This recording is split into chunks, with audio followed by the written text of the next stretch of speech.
please comment on the implications of our existing and perhaps continuing 0% interest rate?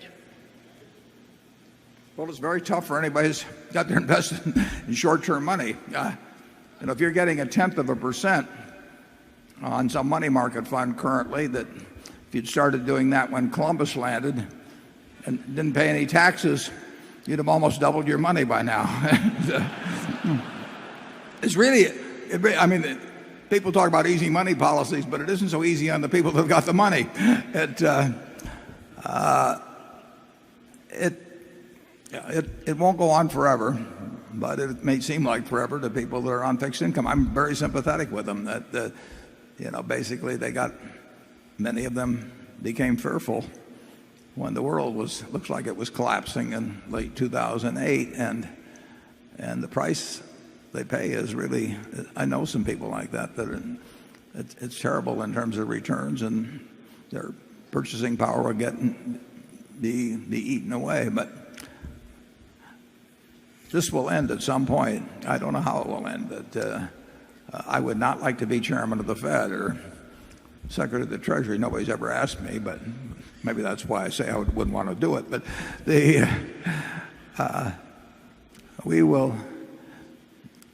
it won't work forever to run huge budget deficits and try and have very easy monetary policy. And if we do run into trouble, the blame should not go to the Fed. The blame should go to Congress.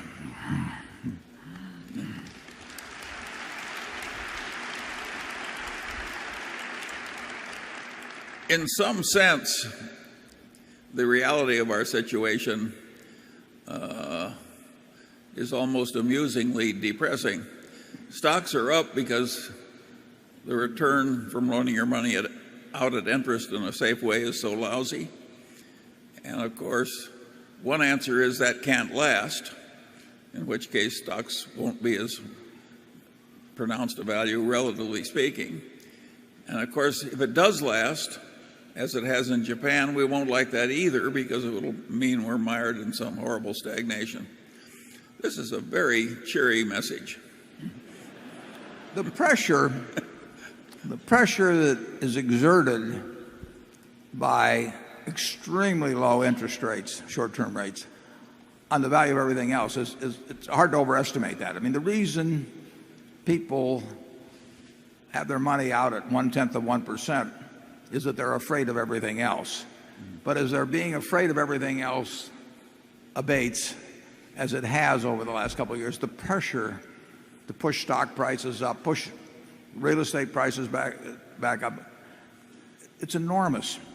And of course, that's understood by people who have something to do with those matters. But I don't think you should underestimate the degree to which the last year of stock prices has been a result of the agony that people are being put through that keep their money in short-term money instruments. Unless they're terrified of the world, they get pushed into other investments. And I think we've seen a lot of that, and we'll see what happens when money rates do go up, if they do.